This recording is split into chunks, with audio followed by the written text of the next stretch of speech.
ଆଜ୍ଞା ଦେଖନ୍ତୁ ମୁଁ ତ କହୁଛି ନୂଆ ପିୟୁଷଙ୍କ ଜାଗାରେ ରାଜବୀର ଅଲୱେଜ ରାଜବୀର ଜାଗାରେ ଦେଖନ୍ତୁ ଗୋଟେ କଳାକାର ପ୍ରତି ଯେକୌଣସି ପାର୍ଟନର ହଉ ଯେକୌଣସି ଚରିତ୍ର ଦେଲେ ସେ କରିବ କିଛି ଅସୁବିଧା ନାହିଁ। ନମସ୍କାର, ମୁଁ ରାଜବୀର। ସର୍ବପ୍ରଥମେ ମୋର ମିଡ଼ିଆ ବନ୍ଧୁମାନଙ୍କୁ ଏବଂ ଓଡ଼ିଶାର ସମଗ୍ର ଦର୍ଶକ ବନ୍ଧୁମାନଙ୍କୁ ମୋ ତରଫରୁ ଶୁଭେଚ୍ଛା ଏବଂ ଶୁଭକାମନା।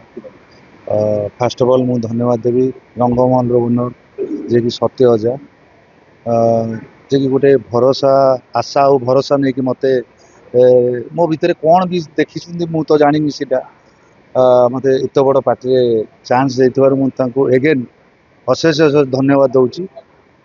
ଦେଖନ୍ତୁ ମୁଁ ଗୋଟେ ଫିଲ୍ମ ପ୍ଲାଟଫର୍ମରୁ ଯାତ୍ରା ଦୁନିଆରେ ଏଣ୍ଟ୍ରି କରୁଛି। ନିହାତି ଭାବରେ ମୁଁ ପ୍ରଥମରୁ ଯେଉଁ ଓପନ୍ ଷ୍ଟେଜ୍ କରିଥିଲି ତା ପ୍ରତି ମୋର ଟିକେ ନାକୁ ୱିକନେସ୍ ଥିଲା। ଆଉ ଫାଷ୍ଟ ଅଫ୍ ଅଲ୍ ମୁଁ ଗୋଟେ ଜିନିଷ କହିବା ପାଇଁ ଚାହୁଁଛି, ଫିଲ୍ମ ଇଣ୍ଡଷ୍ଟ୍ରିରେ ଓଡ଼ିଆ ଫିଲ୍ମ ଇଣ୍ଡଷ୍ଟ୍ରିରେ ଆପଣମାନେ ଜାଣିଥିବେ ବହୁତ କମ୍ ବଜେଟ୍ରେ ମୁଭି ପ୍ରସ୍ତୁତି କରାଯାଉଛି। ମୁଁ ଯେଉଁ ଫିଲ୍ମ ପାଇଁ ମୁଁ ଏଣ୍ଟ୍ରି କରିଥିଲି ଆଜ୍ ଏ ଆକ୍ସନ୍ ହିରୋ ହିସାବରେ, ଆକ୍ସନ୍ ମୁଭି ଆଜ୍ଞା ଓଡ଼ିଆରେ ବହୁତ କମ୍ ଆପଣମାନେ ଦେଖିବାକୁ ପାଉଥିବେ, ଯେଉଁଟାକି ଆକ୍ସନ୍ ମୁଭିରେ ଗୋଟେ ଗୋଟେ ଫାଇଟ୍ରେ 8-10 ଲକ୍ଷ ଟଙ୍କା ଖର୍ଚ୍ଚ ହେଉଛି। ତେଣୁକରି ଆକ୍ସନ୍ ମୁଭି ମୁଁ ଦେଖିଲି ବହୁତ କମ୍ ଯେତେବେଳେ ହେଉଛି ଆକ୍ସନ୍ ମୁଭି ପ୍ରାୟ ଓଡ଼ିଆରେ ହେଉନି କହିଲେ ଚଳେ। ସେଥିପାଇଁ ସବୁ ଭାବିଲା ପରେ ନିଷ୍ପତ୍ତି ନେଲି, ନାହିଁ ମୁଁ ଯେହେତୁ ମୋର ୱିକନେସ୍ ଥିଲା ଥିଏଟର ପ୍ରତି, ଯାତ୍ରାରେ ଏଣ୍ଟ୍ରି କରିବା ପାଇଁ ନିଷ୍ପତ୍ତି ନେଲି।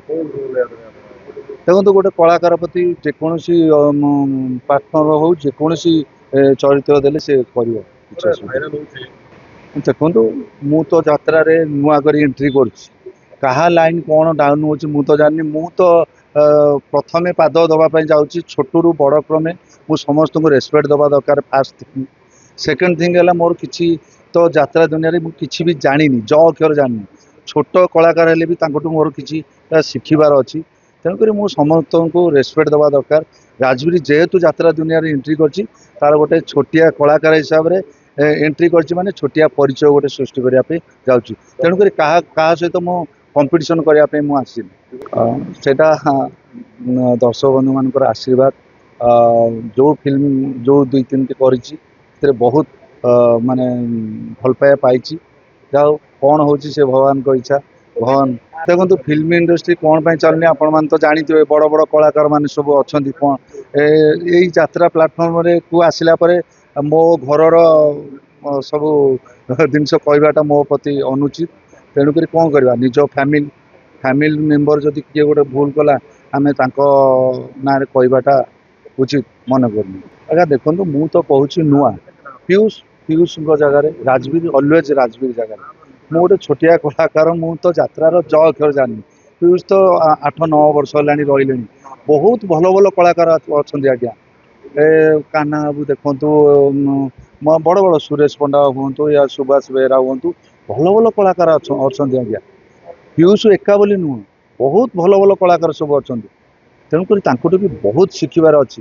ମୁଁ କାହିଁକି କାହା ସହିତ କମ୍ପିଟିସନ୍ କରିବା ପାଇଁ ମୁଁ ଯିବି। ମୁଁ ଆସିଛି ଛୋଟିଆ କଳାକାର ହିସାବରେ ଗୋଟେ ଛୋଟିଆ ପରିଚୟ ମୁଁ ସୃଷ୍ଟି କରିବା ପାଇଁ ଆସିଛି। କ'ଣ ହେଉଛି ଆଗକୁ ମୁଁ ତ ଜାଣିନି। ତେଣୁକରି ମୁଁ ସର୍ବପ୍ରଥମେ ମୋର ଓଡ଼ିଶାବାସୀଙ୍କୁ ମୋ ତରଫରୁ ଅନୁରୋଧ, ମୋ ତରଫରୁ ଏତିକି କାମନା, ଆପଣମାନେ ଭଲ ପାଇବା ଏବଂ ଆଶୀର୍ବାଦ ଦିଅନ୍ତୁ। ମୁଁ ନିହାତି ଭାବରେ ଭଲ କାମ କରି ଦେଖେଇବି।